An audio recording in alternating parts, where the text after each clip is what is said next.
I gave birth to my daughter weeks ago. My experience was pretty traumatic, and since it was my first, I had no clue what to expect. When I went into labor, I had the most difficult time of my life. I was in pain for hours.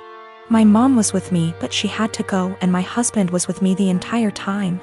I did something so embarrassing in the delivery room. I pooped myself, which was unexpected and I don't know, but it was embarrassing, and although my medical team were very professional about it, my husband couldn't help himself and started laughing about it later and even telling my family about it, but they didn't react.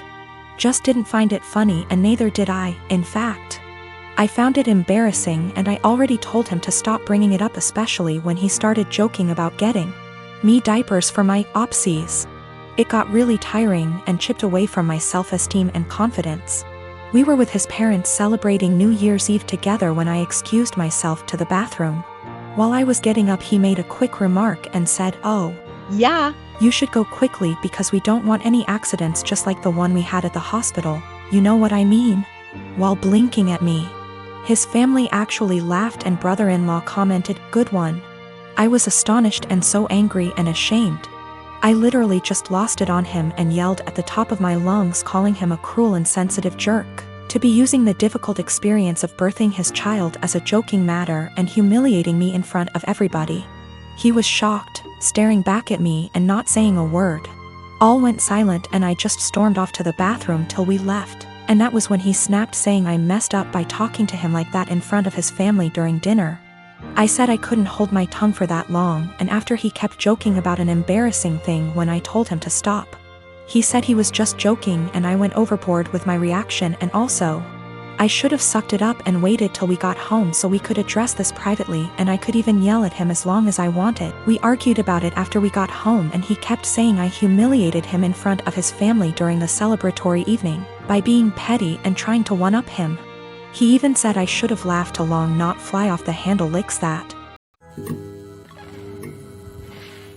My cousin turned 18 recently. She's in high school. She doesn't have a car, and during her birthday weekend, thought her parents were going to buy her one. They didn't get her one, and she was pretty upset. I should note that I'm not very close with my cousin, or the rest of my extended family for that matter. I only heard about this through the grapevine from my dad. Anyway, my cousin texts me on the Friday before her birthday asking if she can take my car. I just leased a new Ford Escape, to the mall and then for an out-of-town road trip with her friends over the weekend. I tell her no. She begs and pleads with me. I tell her no again. My car is for me to drive and for me only. If she wants her own car, she can save up and buy one. She calls me and says that I ruined her birthday and that she's embarrassed because her friends think she got a car for her birthday and she doesn't have one. I don't respond to her and think nothing of it. The weekend comes and I sleep in very late on that Saturday, waking up at 1 p.m. Don't judge. Even though my car is parked in my driveway and my gate is closed, I come to realize that someone egged and TP'd my car. With many eggs and 5 to 6 rolls of TP.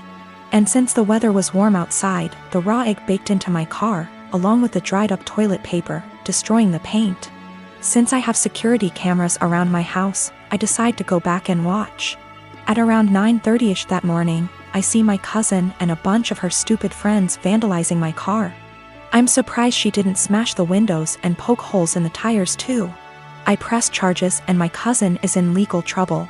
Her and her parents are pissed off at me for pressing charges, her parents telling me that she's just a kid, and that she's been through a lot of emotional stress doing virtual schooling for this past year, and that I should take that into consideration, and that I should be ashamed of myself for pressing legal charges against my baby cousin.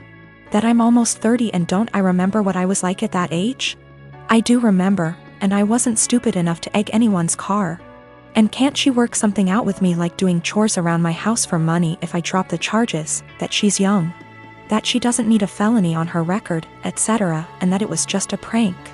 Right after I pressed charges, my cousin was calling and texting me over and over saying that this could have been avoided had I let her take my car. I need to add that my cousin already has a felony on her record, a DUI.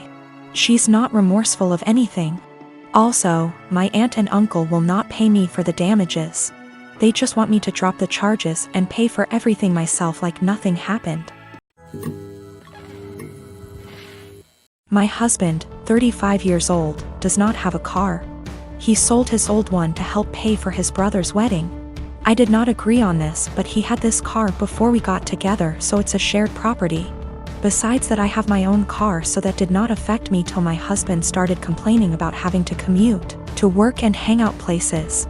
He tried to get me to let him drive my car several times, but I stood firm and put a boundary, making him understand that my car will never be driven by him. One of the reasons why is because of how bad his driving is.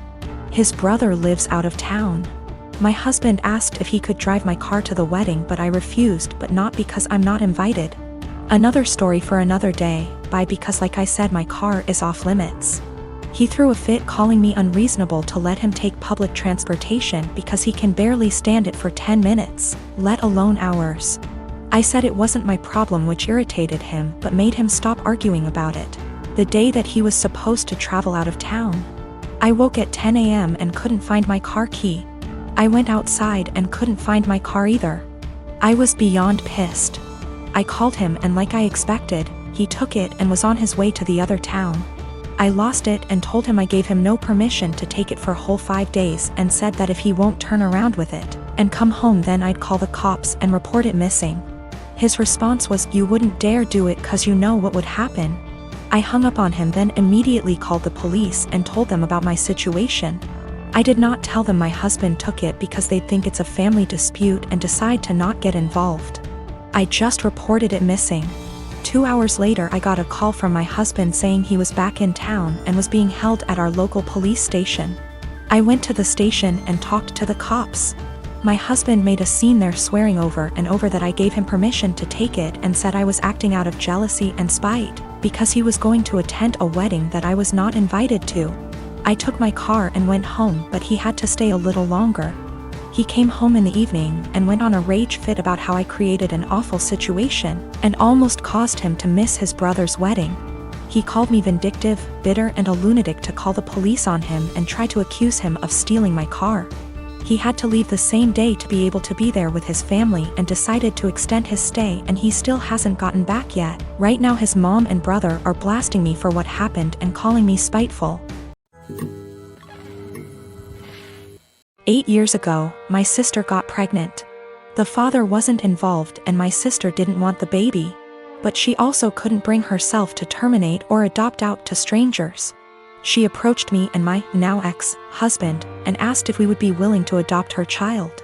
We weren't sure, as we were concerned this would lead to issues down the line, but my sister insisted that it wouldn't, so we ultimately agreed. Before Lucy was a year old, my husband left us both because my sister lied about Lucy's father.